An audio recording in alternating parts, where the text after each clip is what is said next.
Continuing, A Curious Experience by Mark Twain. Next day's events hurried things up somewhat. Wicklow wrote another letter. Stern preceded him to the stable and saw him deposit it, captured it as soon as Wicklow was out of the way, then slipped out and followed the little spy at a distance, with the detective in plain clothes at his own heels, for we thought it judicious to have the law's assistance handy, in case of need. Wicklow went to the railway station and waited around till the train from New York came in, then stood scanning the faces of the crowd as they poured out of the cars. Presently an aged gentleman with green goggles and a cane came limping along, stopped in Wicklow's neighborhood, and began to look about him expectantly. In an instant Wicklow darted forward, thrust an envelope into his hand, then glided away and disappeared in the throng.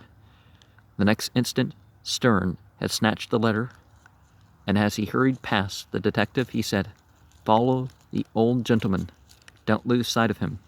Then Stern scurried out with the crowd and came straight to the fort. We sat with closed doors and instructed the guard outside to allow no interruption. First, we opened the letter captured at the stable.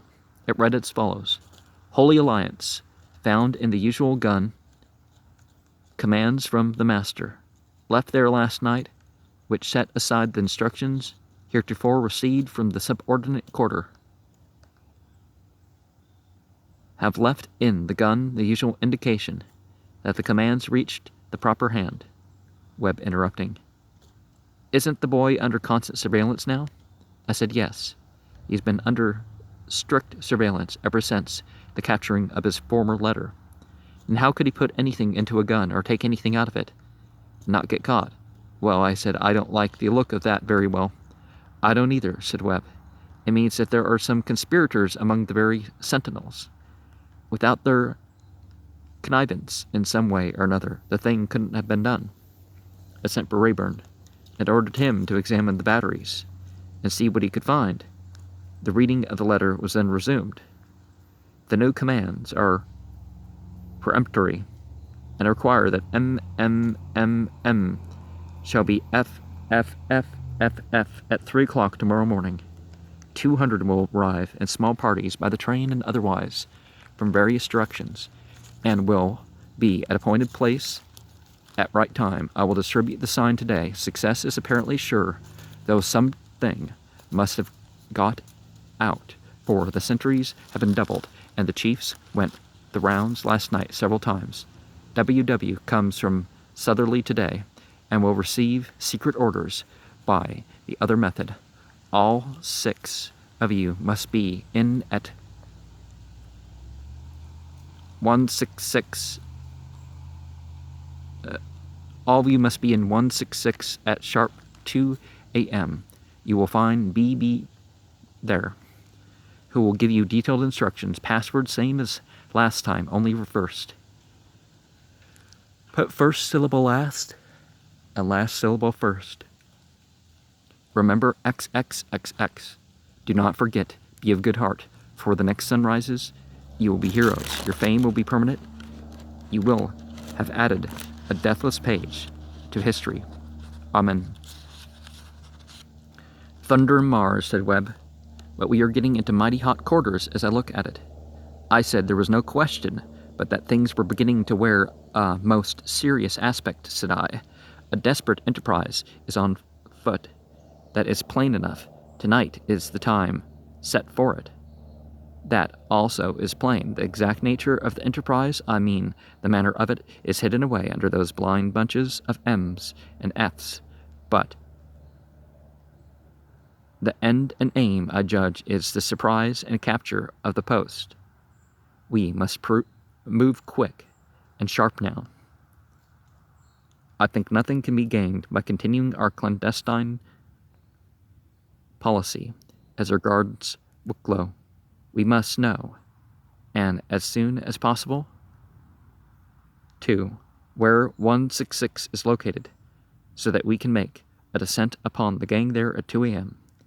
And doubtless the quickest way to get that information would be force it out of that boy. But first of all, and before we make any important move, I must lay the facts before the War Department and ask for plenary powers. The dispatch was prepared in cipher to go over the wires. I read it, approved it, and sent it along. We presently finished discussing the letter which was under consideration, then opened the one which had been snatched from the lame gentleman. It contained nothing but a couple of perfectly blank sheets of notepaper. It was a chilly check to our hot eagerness and expectancy. We felt as blank as the paper for a moment, and twice as foolish, but it was for a moment only, for, of course, we immediately afterward thought of sympathetic ink.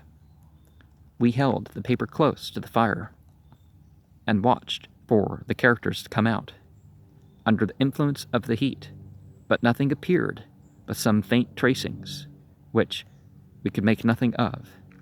We then called in the surgeon and sent him off with orders to apply every test he was acquainted with till he got the right one, and report the contents of the letter to me the instant he brought them to the surface.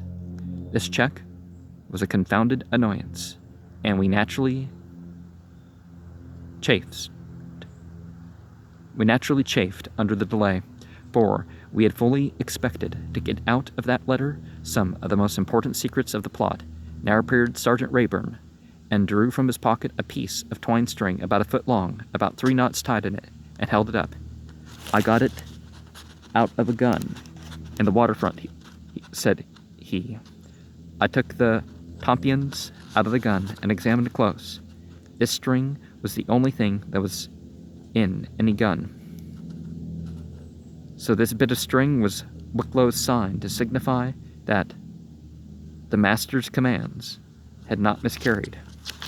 I ordered that every sentinel who had served near that gun during the past 24 hours to be put in confinement at once and separately, and not allowed to communicate with anyone without my privity and consent. A telegram now came from the Secretary of War. It read as follows: "Suspend habeas corpus, put town under martial law, make necessary arrest, act with vigor and promptness, keep the department involved." We were now in shape to go to work.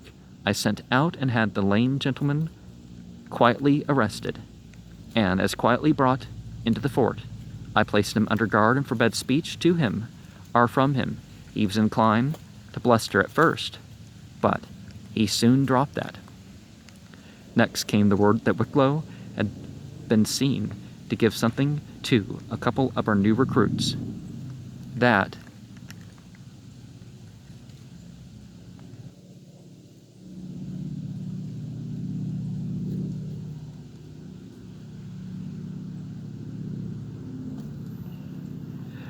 as soon as his back was turned. These had been seized and confined. Upon each was found a small bit of paper bearing these words and signs in pencil: "Eagle's third flight, remember XXXX166. In accordance with instructions, I telegraphed to the department in cipher the progress made, and also described the above ticket. We seem to be in a strong enough position now to venture to throw off the mask as regarded Wicklow. So I sent for him. I also sent for and received back the letter written in sympathetic ink. The surgeon accompanied it with the information that thus far it had resisted his tests, but that there were others he could apply when I should be ready for him to do so. Presently Wicklow entered. He had somewhat of a worn and anxious look, but he was composed and easy, and if he suspected anything, it did not appear in his face or manner. I allowed him to stand there a moment or two, then I said pleasantly, "My boy, why do you go to that old stable so much?" He answered with simple demeanor and without embarrassment, "Well, I hardly know, sir. There isn't any particular reason except that I like to be alone, and I amuse myself there." "You amuse yourself there, do you?" "Yes, sir," he replied as innocently and simply as before. "Is that all you do there?" "Yes, sir," he said, looking up with childlike wonderment in his big soft eyes. "You were sure?" Yes, sir, sure. After a pause, I said, Wicklow, why do you write so much? I do not write much, sir. You don't? No, sir. If you mean scribbling, I do scribble some for amusement. What do you do with your scribblings? Nothing, sir. Throw them away. Never sent any of them to anybody? No, sir. I suddenly thrust before him the letter to the colonel. He started slightly, but immediately composed himself. A slight tinge spread itself over his cheek. How came you to send this piece of scribbling, then? I never meant any harm, sir. Never meant any harm? You betray the armament and condition of the post, and mean no harm by it? He hung his head and was silent. Come, speak up and stop lying. Whom was this letter intended for? He showed signs of distress now, but he quickly collected himself and replied in a tone of deep earnestness, I will tell you the truth, sir, the whole truth. The letter was never intended for anybody at all. I wrote it only to amuse myself. I see the error and foolishness of it now, but it is the only offense, sir, upon my honor. Ah, I am glad of that. It is dangerous to be writing such letters. I hope you are sure this is the only one you wrote. Yes, sir, perfectly sure. His hardihood was stupefying. He told that lie with as sincere a countenance as any creature ever wrote. I waited a moment to soothe down my rising temper, and then said, Wicklow, jog your memory now, and see if you can help me with 2 or 3 little matters which I wish to inquire about. I will do my very best, sir. Then, to begin with, who is the master? It betrayed him into darting a startled glance at our faces, but that was all. He was serene again in a moment, and tranquilly answered, I do not know, sir. You do not know? I do not know. You are sure you don't know? He tried hard to keep his eyes on mine, but the strain was too great. His chin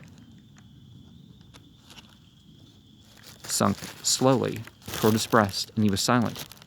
And he stood there, nervously, fumbling with button, an object to command one's pity, in spite of his base acts.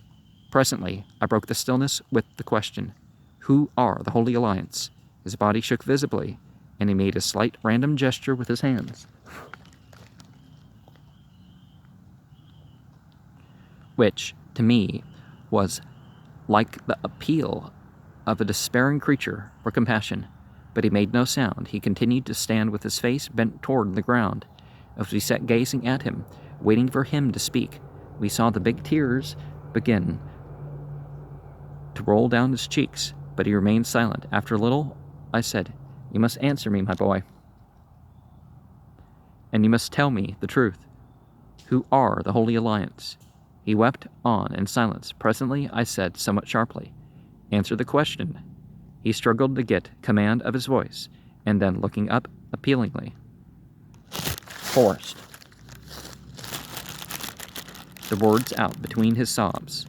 Oh, have pity on me, sir. I cannot answer it, for I do not know. What? Indeed, sir, I am telling the truth.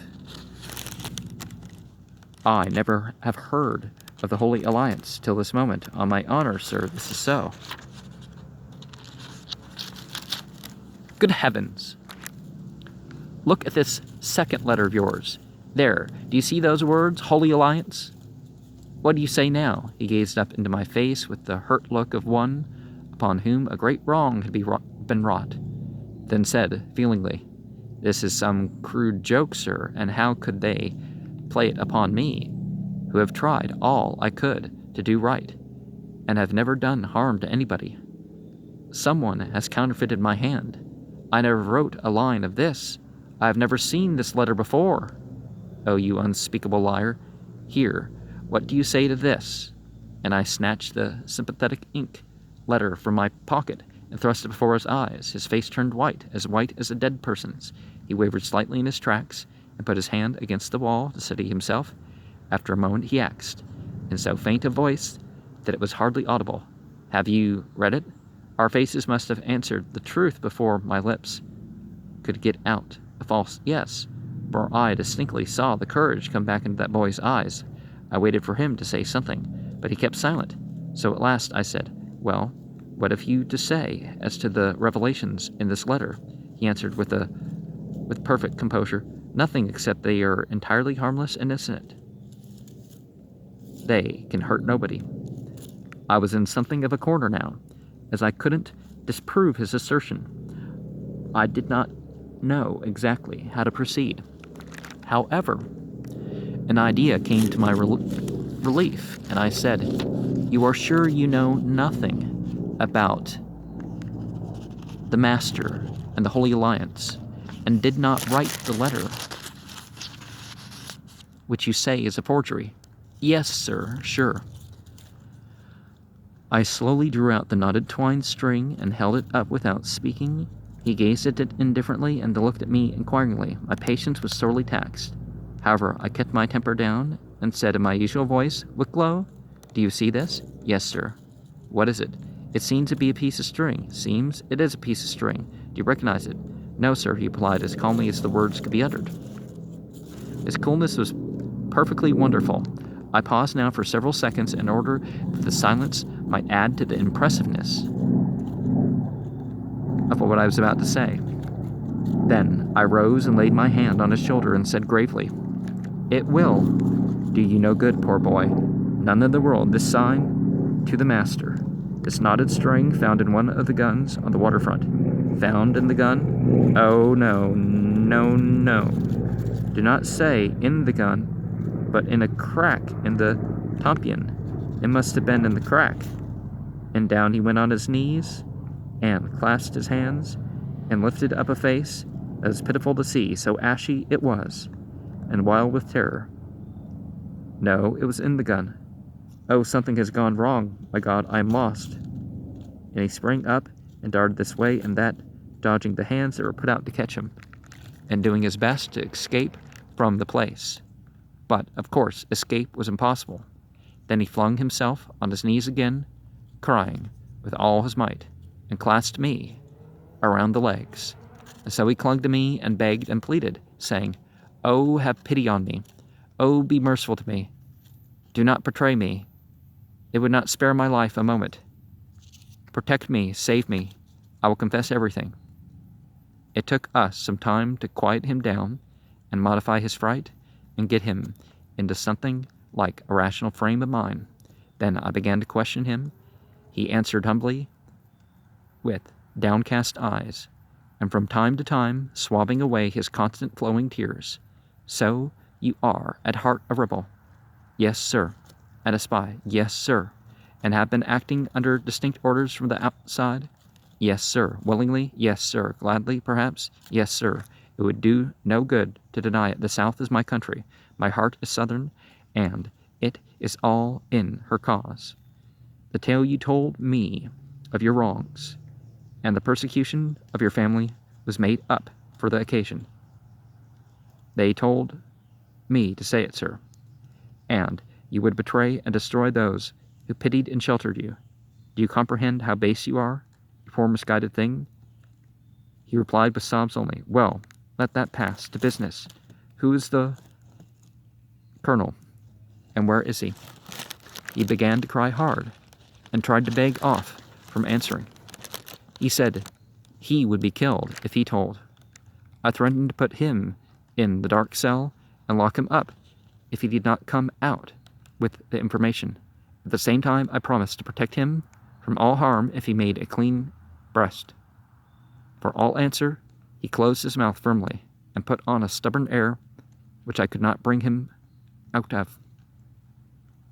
At last I started with him, but a single glance into the dark cell converted him. He broke into a passion of weeping and supplicating, and declared he would tell everything.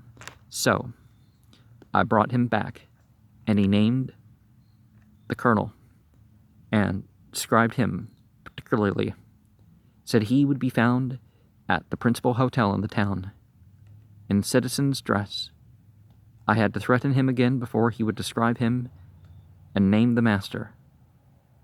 Said the master would be found at number 15 Bond Street, New York, passing under the name of R.F. Gaylord. I telegraphed name and description to the chief of police of the metropolis and asked that Gaylord be arrested and held till I could send for him. Now, said I, it seemed that there are several of the conspirators outside, presumably in New London, Name and describe them. He named and described 3 men and 2 women, all stopping at the principal hotel. I sent out quietly and had them and the colonel arrested and confined in the fort. Next, I want to know all about your 3 fellow conspirators who are here in the fort. He was about to dodge me with a falsehood, I thought, but I produced the mysterious bits of paper which had been found upon 2 of them, and thus a salutary effect was had upon him. I said, we had possession of 2 of the men, and he must point out the 3rd. This frightened him badly, and he cried out, "Oh, please, don't make me. He would kill me on the spot."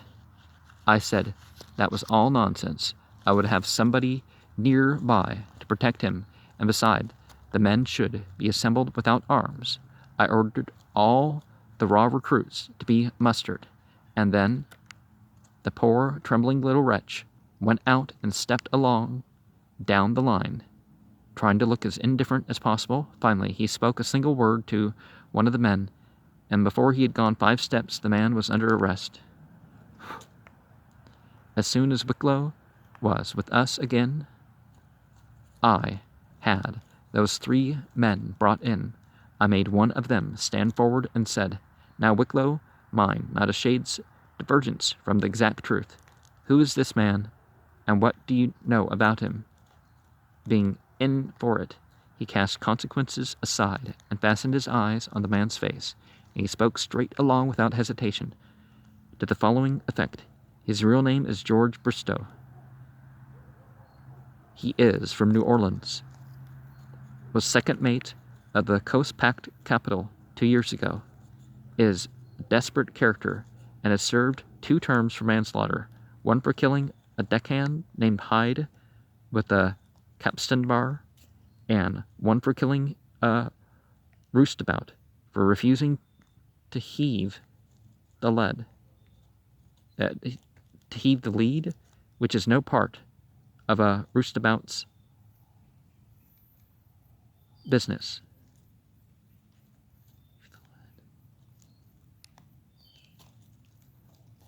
He is a spy and was sent here by the colonel to act in that capacity.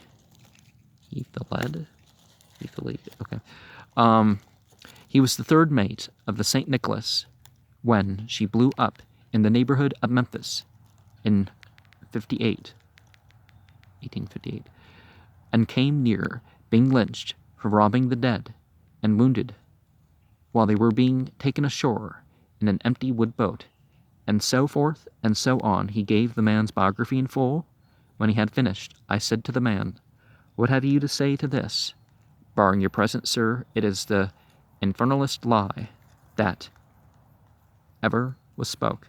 I sent him back into confinement and called the others forward in turn. Same result. The boy gave a detailed history of each, without ever hesitating for a word or fact. But all I could get out of either rascal was the indignant assertion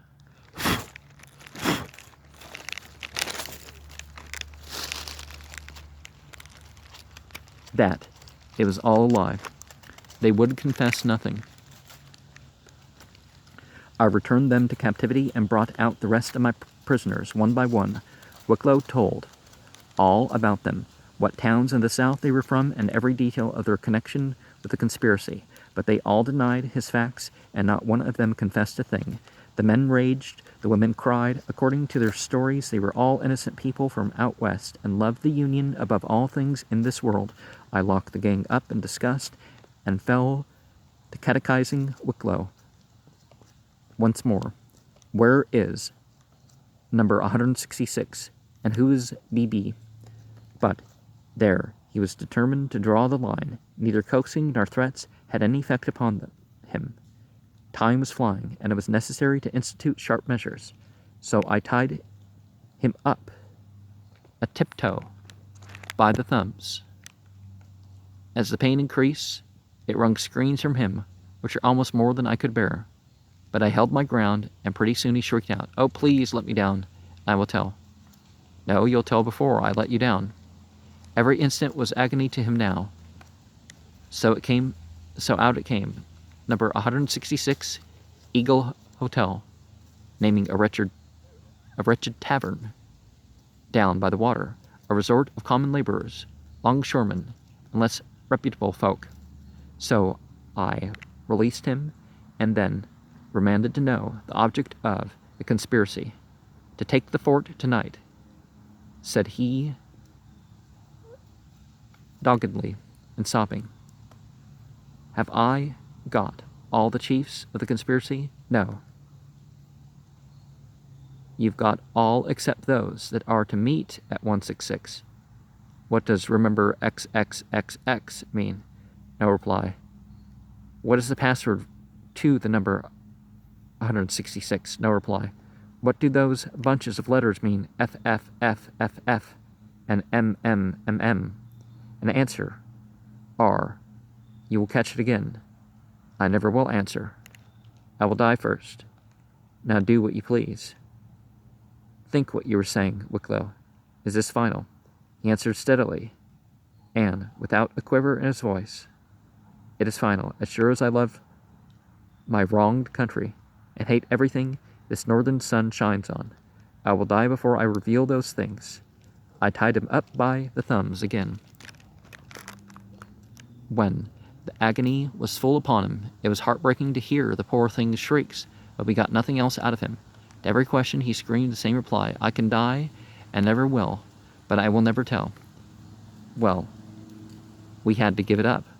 We were convinced that he certainly would die rather than confess, so we took him down and imprisoned him under strict guard. Then for some hours we busied ourselves with sending telegrams to the War Department, and with making preparations for a descent upon number 166. It was stirring times, that black and bitter night. Things had leaked out, and the whole garrison was on alert. The sentinels were troubled, and nobody could move, inside or out, without being brought to a stand with a musket leveled at his head. However, Webb and I were less concerned now than we had previously been, because of the fact that the conspiracy must necessarily be in a pretty crippled condition, since so many of its principles were in our clutches. I determined to be at number 166 in good season, capture and gag BB, and be on hand for the rest when they arrived. At about 1:15 in the morning, I crept out of the fortress with half a dozen stalwart and gammy U.S. regulars at my heels, and the boy Wicklow with his hands tied behind him. I told him we were going to number 166, and that if I found he had lied again and was misleading us, he would have to show us the right place or suffer the consequences. We approached the tavern stealthily and reconnoitered. A light was burning in the small barroom, and the rest of the house was dark. I tried the front door. It yielded. A light was burning in the small barroom. The rest of the house was dark. I tried the front door. It yielded, and we softly entered, closing the door behind us. Then we removed our shoes, and I led the way to the barroom. The German landlord sat there, asleep in his chair. I woke him gently and told him to take off his boots and precede us, warning him at the same time to utter no sound. He obeyed without a murmur, but evidently he was badly frightened. I ordered him to lead the way to 166. We ascended 2 or 3 flights of stairs as softly as a file of cats. And then, having arrived near the farther end of a long hall, we came to a door through the glazed transom of which we could discern the glow of a dim light from within. The landlord felt for me in the dark and whispered me that it was 166. I tried the door. It was locked on the inside. I whispered an order to one of my biggest soldiers. We set our ample shoulders at the door, and with one heave we burst it from its hinges. I caught a half glimpse of a figure in a bed, saw its head dart toward the candle. Out went the light, and we were in pitch darkness. With one big bound I lit on that bed and pinned its occupant down. With my knees my prisoner struggled fiercely, but I got a grip on his throat with my left hand, and that was a good assistance to my knees in holding him down. Then straightway I snatched my revolver, cocked it, and laid the cold barrel warningly against his cheek. "Now somebody strike a light," said I. "I've got him safe." It was done. The flame of the match burst up. I looked at my captive, and by George, it was a young woman. I let go and got off the bed, feeling pretty sheepish. Everybody stared stupidly at his neighbor. Nobody had any wit or sense left. So sudden and overwhelming had been the surprise. The young woman began to cry and covered her face with the sheet. The landlord said meekly, "My daughter. She has been doing something that is not right." "Nicht wahr? Your daughter? Is she your daughter?" "Oh yes, she is my daughter. She is just tonight come home from Cincinnati, a little bit sick. Confound it, that boy has lied again. This is not the right 166. This is not BB. Now, Wicklow, you will find the correct 166 for us. Hello, where's that boy?" "Gone. Sure as guns. And, what is more, we failed to find a trace of him." Here was an awful predicament. I cursed my stupidity in not tying him to one of the men. But it was of no use to bother about that now. What should I do in the present circumstances? That was the question. That girl might be BB after all. I did not believe it, but still it would not answer to take unbelief for proof. So I finally put my men in a vacant room across the hall from 166 and told them to capture anybody and everybody that approached the girl's room and to keep the landlord with them and under strict watch until further orders. Then I hurried back to the fort to see if all was right there. Yes, all was right, and all remained right. I stayed up all night to make sure of that. Nothing happened. I was unspeakably glad to see the dawn come again, and to be able to telegraph the department that the stars and stripes still floated over Fort Trumbull. An immense pressure was lifted from my breast. Still, I did not relax vigilance, of course, nor effort either. The case was too grave for that. I had up my prisoners one by one and hurried them by the hour, trying to get them to confess, but it was a failure. They only gnashed their teeth and tore their hair and revealed nothing. And